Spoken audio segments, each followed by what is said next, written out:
एक ऐसे बाबा जिनके बारे में भक्त कहते हैं कि वो आज भी जीवित हैं और जिनकी सिर्फ एक नजर किसी की भी किस्मत बदल सकती है।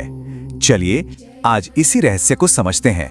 तो सवाल यही है, एक ऐसे संत जिनके बारे में कहा जाता है कि उन्होंने कभी अपना शरीर त्यागा ही नहीं, पर इस दावे में आखिर सच्चाई कितनी है? जानते हैं सबसे हैरान करने वाली बात क्या है? उन्होंने कभी कोई बड़े बड़े प्रवचन नहीं दिए, कोई लंबी चौड़ी ज्ञान की बातें नहीं की, और ना ही उन्होंने कोई किताब लिखी, कोई ग्रंथ नहीं, कोई ऐसी शिक्षा नहीं जो कागज पर लिखी हो। उनका ज्ञान वो तो बस अनुभवों में था। तो फिर सवाल ये उठता है कि उनमें ऐसा था क्या कि दुनिया के कुछ सबसे कामयाब, सबसे प्रभावशाली लोग उनके पैरों में आकर झुक गए? इस पहेली के पीछे आखिर राज क्या है? चलिए सबसे पहले ये जानते हैं कि आखिर ये रहस्यमयी संत थे कौन। तो नाम था उनका नीम करोली बाबा। भक्त उन्हें प्यार से महाराज जी कहकर बुलाते थे। आए थे उत्तराखंड के एक छोटे से गांव से, लेकिन उनकी आध्यात्मिक शक्ति कुछ ऐसी थी जिसने विज्ञान की समझ को भी चुनौती दे दी।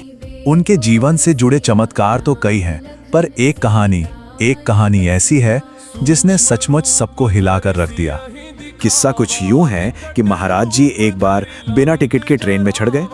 कंडक्टर ने उन्हें अगले स्टेशन पर उतार दिया, पर जैसे ही उन्हें उतारा ट्रेन वहीं रुक गई। बहुत कोशिश की पर ट्रेन टस से मस नहीं हुई।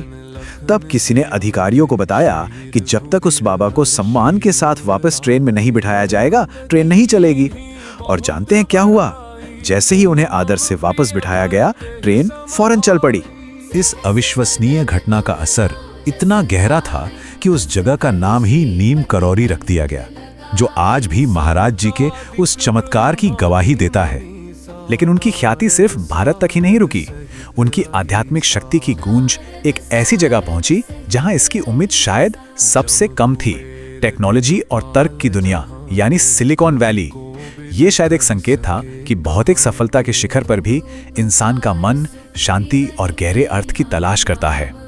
सोचिए, एप्पल के फाउंडर स्टीव जॉब्स जब अपनी ही बनाई कंपनी से निकाले जाने के बाद जिंदगी में पूरी तरह भटक गए थे, तब वो एक नई राह की तलाश में भारत आए और सीधे महाराज जी के आश्रम पहुंचे। और कहानी यहीं खत्म नहीं होती। जब फेसबुक एक बहुत ही मुश्किल दौर से गुजर रहा था, तो खुद स्टीव जॉब्स ने मार्क ज़करबर्ग को उसी आश्रम जाने की सलाह दी। इन दोनों को वहां जो अनुभव मिला, उसने दुनिया को बदलने वाले उनके विजन को एक नई गहराई दी। पर लोग कहते हैं कि ट्रेन रोक देना या भविष्य देख लेना, ये सब उनके सबसे बड़े चमत्कार नहीं थे। उनका असली सबसे बड़ा चमत्कार तो कुछ और ही था, कुछ ऐसा जो इन सभी शक्तियों की जड़ में था। उनके भक्त बताते हैं कि महाराज जी बिना कुछ कहे ही मन की बात जान लेते थे। कोई उनसे मिलने क्यों आया है, ये उन्हें उसके आने से पहले ही पता चल जाता था। और आज भी भक्त दावा करते हैं कि बस उनकी तस्वीर के सामने प्रार्थना करने से असंभव काम भी संभव हो जाते हैं। लेकिन इन सब शक्तियों के केंद्र में उनकी एक बहुत ही सरल सी शिक्षा थी। सबसे प्रेम करो, सबकी सेवा करो, ईश्वर को याद रखो। बस यही था उनका सार, यही था उनका सबसे बड़ा संदेश। और ये बात समझना बहुत जरूरी है। उन्होंने कभी अपनी शक्तियों का दिखावा नहीं किया। उनकी असली ताकत इन चमत्कारों में नहीं, बल्कि उनके सीधे, सरल और गहरे संदेश में छिपी थी। उनका प्रेम, वही उनकी शक्ति थी। और ये सब हमें वापस उसी पहले सवाल पर ले आता है, क्या वो आज भी हमारे बीच मौजूद हैं? ऐसी मान्यता है और लाखों लोगों का ये अटूट विश्वास है कि अगर कोई सच्चे दिल से, पूरी श्रद्धा से उन्हें याद करता है, तो वो किसी न किसी रूप में मदद के लिए जरूर पहुंचते हैं।